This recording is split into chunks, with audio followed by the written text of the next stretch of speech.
the banks of the River Tyne. Take me home to the place that I call mine.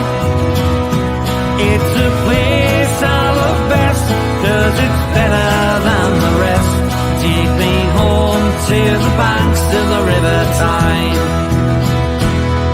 There's lights that burn so brightly, in the northeast sky they shine. From a place that Geordies worship, where legends wear number 9. You can travel right round the world, even meet the Pope in Rome. But nothing beats the feeling of when you come back here to home. No matter how life changes, we'll never be far apart. The northeast always home, and it's always in your heart. Take me home to the banks of the River Tyne. Take me home to the place that I call mine.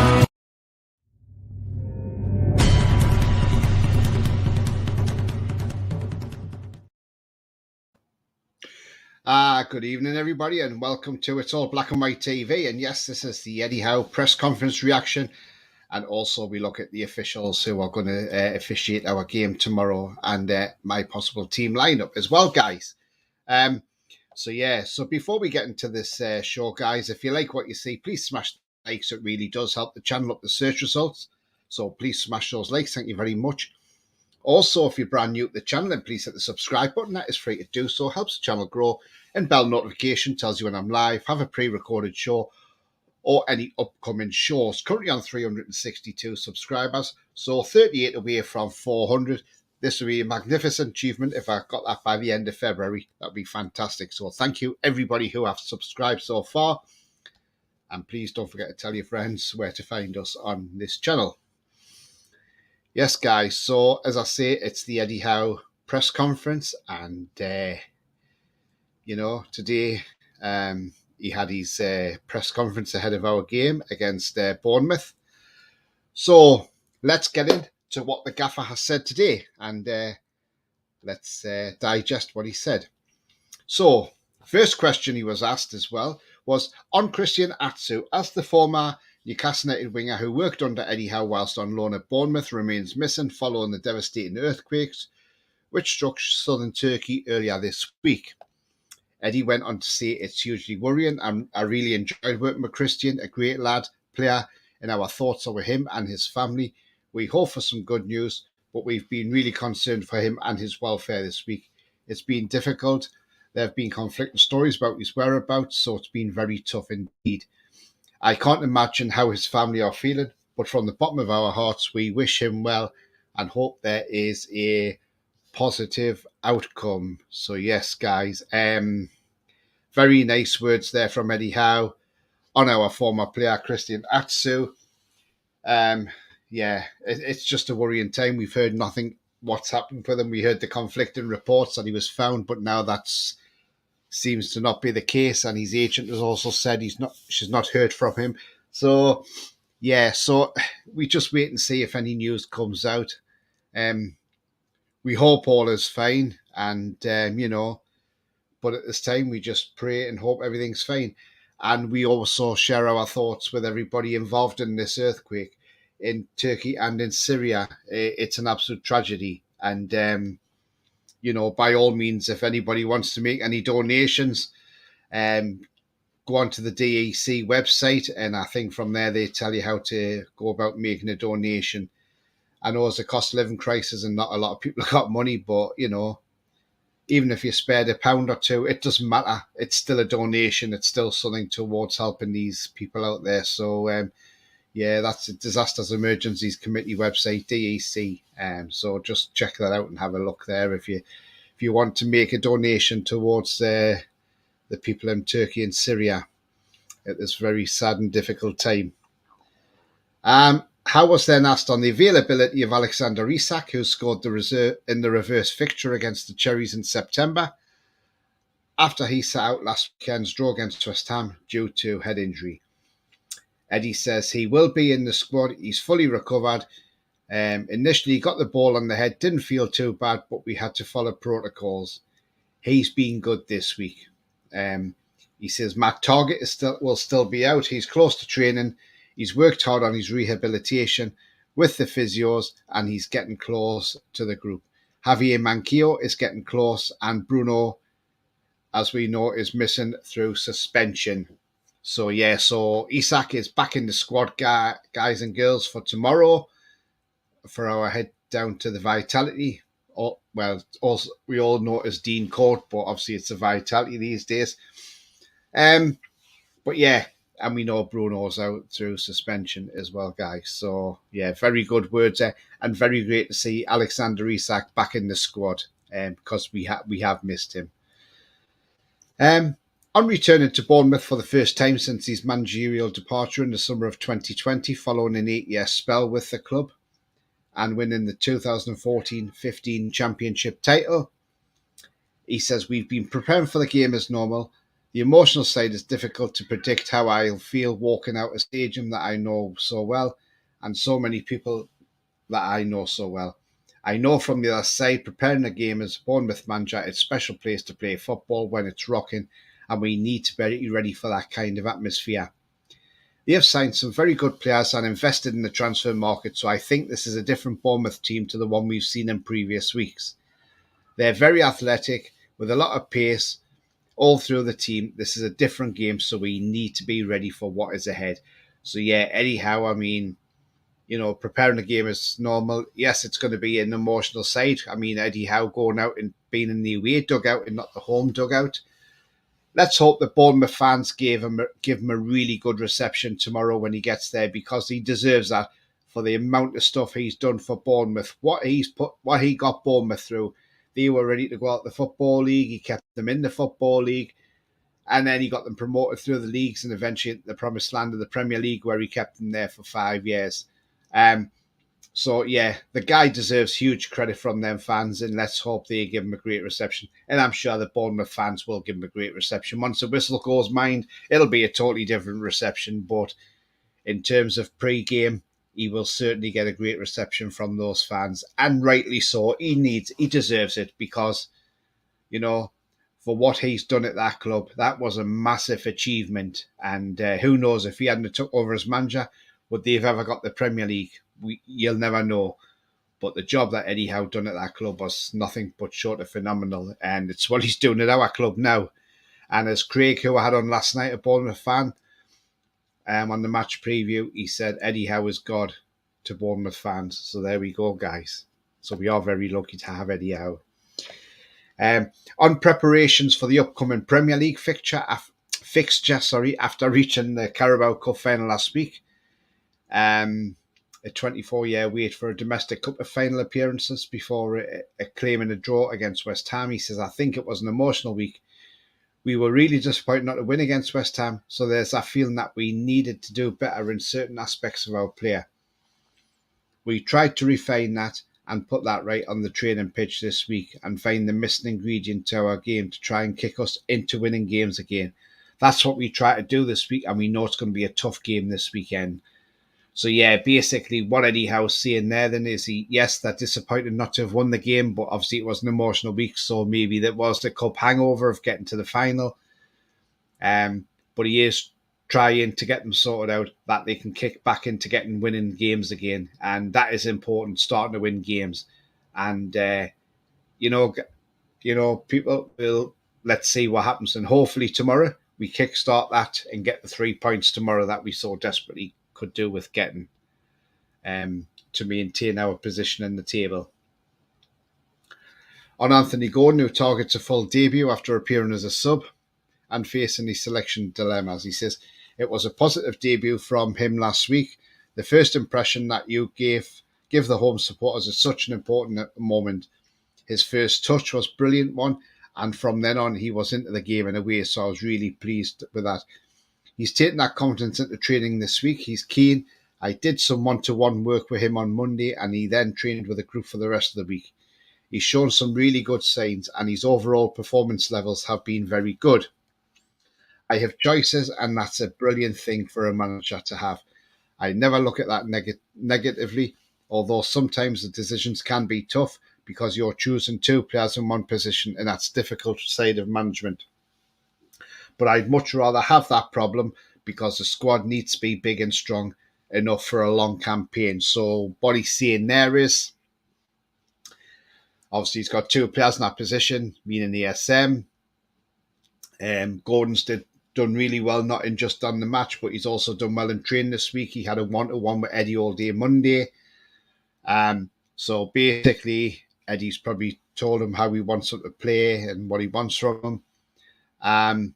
Whether he starts tomorrow is another thing, but we shall see.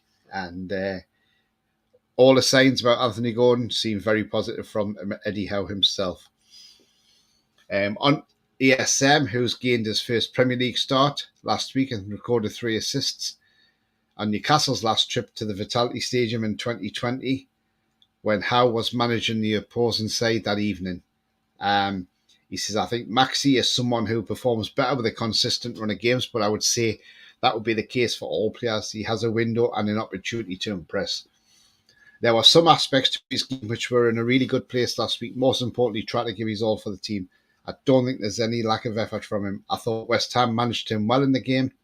Teams will look at him, a big threat, and produce their game plans on keeping him quiet. But it's up to us to try and find a solution to those game plans. So, yeah.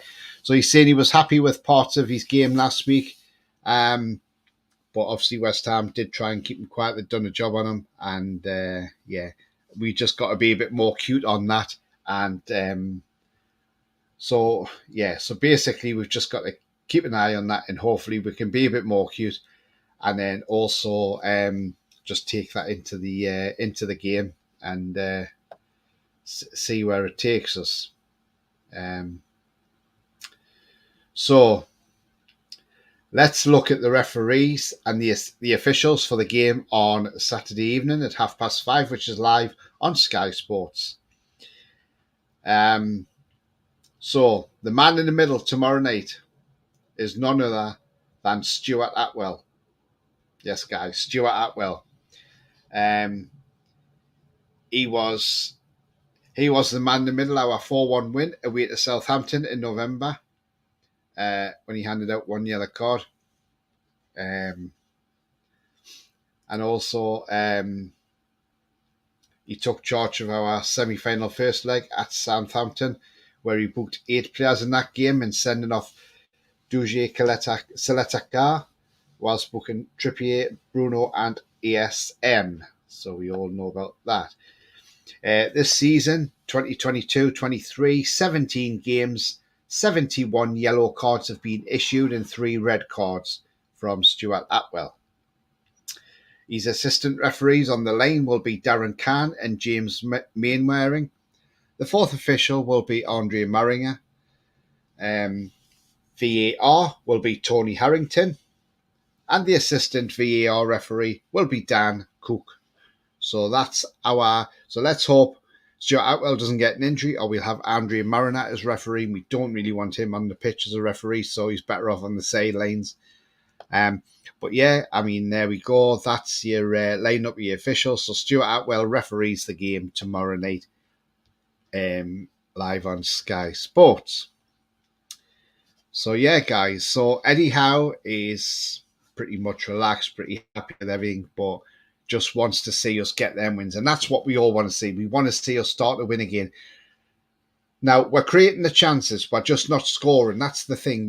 We are scoring, but we're not scoring enough. But we are creating the chances. So creating the chances means you've got more chance of scoring. So we are doing the things right, but we just need to be a bit more sharper and a bit more cute and get that ball in the back of the net. And I'm sure it will come. And I'm sure one day, one game, we don't know when that would be, but somebody is going to take a real thrashing off us. And who knows? That could be tomorrow. Could be Liverpool next week. Who knows? Who knows? But yeah, but seriously, if we can just get back on winning ways, and if we can win this week and next week, that takes into the cup final. The form into the cup final is absolutely terrific. So, but yeah, I mean, tomorrow, guys, my team lineup, ideally, I think tomorrow, I'll definitely go, will be Nick Pope in goal. Kieran Trippier will be right back. Fabian Schär, Sven Botman, Dan Burn, We'll have a midfield three of Joe Linton, Sean Longstaff, and I think he will go with Joe Willock in the midfield as well. And up front, the front three is going to be Miggy Almiron. Callum Wilson will keep his place because he got a goal last week, so he will keep his place. And ESM will be on the left, I think. If I was to make a change, if you were going to give, if you're going to give this guy his debut, then so to give him his debut, I think there's one or two ways you could do it. You could either leave ESM in the field, but then drop Joe Willock for Anthony Gordon. Or if you wanted to use him as an inverted winger, you could leave Miggy on the bench and maybe use him as an impact sub, give him a rest. So there's lots of options there to be had to fit Anthony Gordon back into the team. So guys and girls, there's plenty of options there, and obviously Isak is back as well after his protocol for having to stay out for 10 days because of concussion. It's one of those things. It is what it is. But tomorrow it is the return of the Premier League, and yes, we have AFC Bournemouth away. I mean, that's all I've got to say, really, guys. It was just a short show today because I just wanted to have a little look at Eddie Howe's press conference and dissect anything that come out of his press conference. But yeah, I mean, if you like what you see, guys, then please hit those those like buttons, please. Really does help the channel up the search results, and it's good on the algorithms and means people can find the channel a lot more easily. Also, if you're brand new to the channel, then please hit the subscribe button. That is free to do so. It helps the channel grow, and the bell notification will tell you when I'm live, have an upcoming show, or any pre-records. So like I say there, guys and girls, I'm with 362 subscribers, so I'm only 38 away from a magical 400. And the channel is going from strength to strength, which is great to see. And I continue to keep bringing you great content as much as I can, or good content as much as I possibly can. Just some things. I am hoping to get Junior Turner on the show before the Cup final. So Junior will be back on this channel before the Cup final, which will be absolutely fantastic. Hopefully I might even get Chris Dobie back as well. So even that would be great. Also, I'm looking for hopefully to get Andrew Musgrove back on one day. I may try and get him after the Cup final, so see what happens after that, and then get Andrew Musgrove's thoughts on all things Newcastle United at the moment. But yeah, guys, it's all going great at the moment, isn't it? As Newcastle fans, and we're just loving the ride. And it's one of those rides you want to stay on, but you don't want to get off it. You want to keep going on and on and on. It's like a roller coaster, gets back to the station, but you keep saying, "Oh, I'm not getting off yet, I'm staying on." And that's exactly how it is when you cast United. But it's a great roller coaster to be on. It's the best ride that you'll ever have. And you definitely want to be on that roller coaster. That's for sure, guys. But again, I'm going for a 2-0 win tomorrow. Let's hope we go there and we beat Bournemouth. But let's see a performance where we are going to score goals and we're going to just put it past them. Get an early goal, I think we should be okay, and hopefully we'll have enough to beat Bournemouth. As Craig said last night, in some ways he would like Bournemouth to lose, so Gary O'Neill goes off for another job or gets relieved of his duties. Nothing nasty, but he just thinks they need a more experienced manager that would take them forward and keep them maybe in the Premier League. So yeah, I mean, after tomorrow, I hope Bournemouth do stay in the Premier League. But tomorrow, no loyalties tomorrow for you to stay in the Premier League.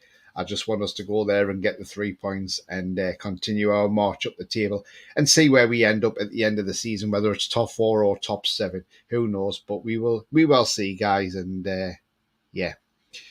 But as I say, guys, thank you for watching the show. And enjoy the rest of your Friday evening, whatever you're doing. And I'll be back tomorrow, 3:30, with the build-up live. So that'll be the build-up to the game. We'll also look at Premier League scores going on as we are talking through the match, the build-up. And also we'll have the team lineups from both sides at around 4:30 when they are released. So once again, guys, thank you very much. Don't forget to hit the likes and subscribe. So that'll be absolutely fantastic. Until then, guys, take care, and I will see you later. How are you, the lads? Bye-bye for now.